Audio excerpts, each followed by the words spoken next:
মাঝে মাঝে সংসারের কাজ থেকে আমাদের গৃহিণীদের একটু ছুটি নেওয়া দরকার। তাহলে আমাদের শরীরটাও ভালো হয়, আর হাজব্যান্ডও একটু বুঝে যে স্ত্রীরা সারাদিন বাসায় বসে কী কী কাজ করে। আসসালামু আলাইকুম, আশা করছি সবাই ভালো আছেন। আমি আলহামদুলিল্লাহ ভালো আছি। অনেক দিন হয়েছে ঘরটাকে ক্লিন করা হয়নি, তো আজকে আপনার ভাইয়া একটু ফ্রি ছিল, তো ভাবলাম যে ওকে দিয়ে একটু সব কিছু কাজ করিয়ে নেই আর কি। এই ফাঁকে যদি জামাইকে পটিয়ে কিছু কাজ করে নেওয়া যায় তাহলে তো ভালোই হয়। তো সকালে উঠে খাওয়া দাওয়া শেষ করে বললাম যে চলে একটু তোষকটা আজকে রোদে দিয়ে আসি, যেহেতু সাবিয়া হঠাৎ করে প্রস্রাব করে দেয়। ও কিন্তু ছোটোবেলা থেকে প্রস্রাব করা বন্ধ করে দিয়েছে, কিন্তু ইদানিং যেদিনই বৃষ্টি হয় তখন ও হঠাৎ করে প্রস্রাব করে দেয় আর কি। তো যাই হোক, তারপর বললাম যে তুমি একটু নিয়ে যাও আর এখানে আমাকে ঘরটা ক্লিন করে দাও।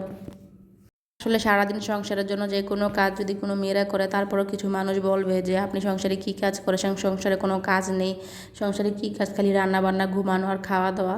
কিন্তু আসলে যারা সংসার করে একমাত্র তারাই বুঝে সংসারের কাজটা কী। আর সর্বোপরি যদি আপনি যতই কাজ করেন না কেন, নিজে না খেয়ে কাউকে খাওয়ান, নিজে না পড়ে কাউকে পড়ান, সংসারে যত কাজই আপনি করেন না কেন, দিন শেষে আপনাকে শুনতেই হবে যে আপনি সংসারের জন্য কিছুই করেননি। এটা আমাদের সব মেয়েরই সচরাচর শুনতে হয়। জানি না কে এই কথাগুলো শোনেন। তারপরে শ্বশুরবাড়ি আর বাপের বাড়ি কখনো এক হয় না, এটা আমরা সবাই জানি। শ্বশুরবাড়িতে আপনি যতই কাজ করেন না কেন, কখনো কারো মন পাবেন না, এটাই বাস্তব। আর আমি একটা জিনিস এসে খেয়াল করেছি যে আমি যখন বাবু হওয়ার পরে কাজ করতাম বা যেটাই করতাম, তখন সবাই বলতো যে আমরা এরকম 3-4টা করে রাখি, তখন রাখছি, সংসার করছি, কই আমাদের তো কষ্ট হয় না, তোমাদের একটা পালতেই কষ্ট হয়ে যায়। এই কথাগুলো কে কে শুনেছেন জানি না, আমি কিন্তু শুনেছি প্রায় সময়। এরও কষ্ট বুকে নিয়েও আমাদের সংসার করতে হয়, এটা কোনো ব্যাপার না। আর সত্যি কথা বলতে আমার মনে হয় যে আমরা মেয়েরা কষ্ট সহ্য করতে পারবো বিধায় বোধহয় আল্লাহ আমাদেরকে মেয়ে এত ধৈর্যই দিয়েছে আর কি। কারণ একটা মেয়ের যতটা ধৈর্য একটা ছেলের কখনো এতটা ধৈর্য থাকতে পারে না। আমি দেখিনি আর কি ছেলেদের এত ধৈর্য থাকে।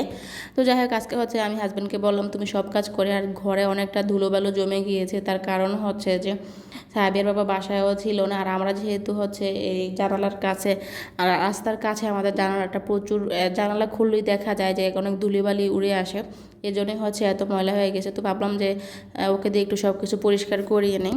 আর হাজব্যান্ড ওয়াইফ মিলে কাজ করলে এমনি সংসারের সব কাজ দ্রুত শেষ হয়ে যায়। তো সাবির বাবা ফ্যান মুছতেছিল, এখানে মেয়েটা দেখেন কি কাণ্ড করে দিয়েছে, একদম পানি ফেলে দিয়েছে আর কি কাঠের উপরে। তো আর আমি বললাম যে দেখো আমাদের সব কিছু ওই পাশে আছে, জানালাটা এই পাশে জানালাটা দেখি তো অনেক বাতাস আসে, কিন্তু এই জানালাটা আমি অফ করে রেখেছিলাম কয়েকটা দিন, বোকার মতো বুঝতে পারিনি আসলে। তো সাবির বাবা বললো যে চলো আমি এটা এই পাশে এনে দিই, তাহলে এই জানালাটা খোলা যাবে আর ময়লাও কম হবে। তো সেই জন্য সে নিজে থেকেই সব কিছু গোছগাছ করে দিল, আর আমাকে একদমই ধরতে দিচ্ছে না। কারণ সাবিহা সিজারে হয়েছে, আমি একটু ভারী কাজ এখন আর করতে পারি না। জানি না আপনারা কে কে করতে পারেন। আর আমি যেহেতু হুটহাট করে অসুস্থ হয়ে যাই, তো ভাবলাম আজকে যদি হঠাৎ করে একটু কাজ করে আবার অসুস্থ হয়ে যায়, সে বললো যে তোমার তো কয়দিন পর পরই অসুস্থ হয়ে যাও, একটু কাজ আমি একাই করে নিতে পারবো। তাই আমি বললাম যে ঠিক আছে ভালো, তুমি যদি করে দাও সেটা তো আমার জন্য আরও ভালো হয়। তো সে নিজে থেকেই সব কিছু চেঞ্জ করে দিল। আসলে ঘরের যত যাই থাকুক না কেন, যার যেটাই আছে, আমি মনে করি সবাই চায় তার সবটা দিয়ে ঘরটাকে সুন্দর করে সাজানোর। আমারও ইচ্ছে করে যে ঘরটাকে সব কিছু সুন্দর করে সাজাবো, কিন্তু আমিও পারি আসলে। সব মেয়েরাই সুন্দর করে সাজাতে পারে, কিন্তু ওই যে আমার ছোট্ট একটা বাচ্চা আছে, সবাই তো দেখেন ও কোনো কিছু গোছগাছ করে রাখতে পারি না আর কি ওর জন্য। সেজন্য এখানে আসার পরে আমি শুধু চলার জন্য যা যা লাগে সেগুলোই কিনেছি, বাড়তি কিছু কিনে নিয়ে মেয়েটা একটু বড় হোক তারপর সব কিছু করবো। অনেকেই বলবেন হয়তো যে আপু কেন, আমাদের তো ছোটো বাচ্চা আছে, আমরাও তো অনেক কিছু করেছি। আসলে যাদের অনেক টাকা আছে একমাত্র তারাই কিছু টাকা নষ্ট হয়ে গেলে কোনো সমস্যা হবে না, কিন্তু আমাদের অনেক হিসাব করে চলতে হয়। যে কোনো কিছু কিনি বা যেটাই করি না কেন অনেক হিসাব করে চলতে হয়। সত্যি কথা বলতে আমি অপচয় জিনিসটা একদমই পছন্দ করি না।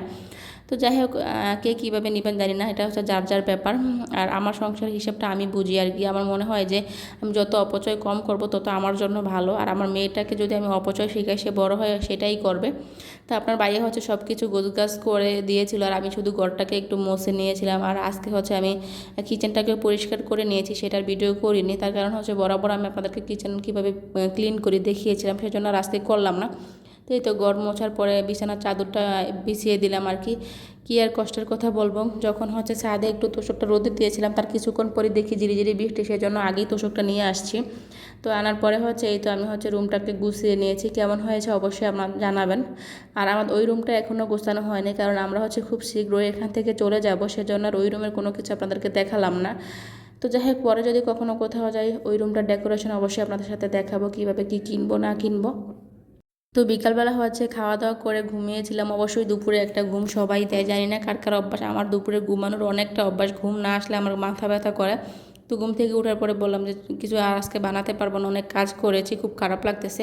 তো সাবিয়ার বাবা বলতেছে ঠিক আছে আমি নিচে থেকে গিয়ে একটু পুরি নিয়ে আসি, পুরি খাই। আমার কাছে মাঝে মাঝে বাজারের খাবারগুলো খেতে ভালো লাগে, হ্যাঁ যতই গ্যাস্ট্রিক হোক না কেন, কিন্তু তারপরে আমার খেতে ভালো লাগে। জানি না আপনাদের কাছে কেমন লাগে। সত্যি কথা বলতে কি সবসময় নিজের বানানোর মতো এত এনার্জি শরীরে থাকেও না, খুব খারাপ লাগে। কিন্তু আমি প্রায় সময় সাবিয়াকে তো বাইরের খাবার খাওয়াই না, নিজেকেই বানাতে হয়, কষ্ট করে নিজেই বানাই, কি আর করবো, কষ্টের কথা। আর খুব কম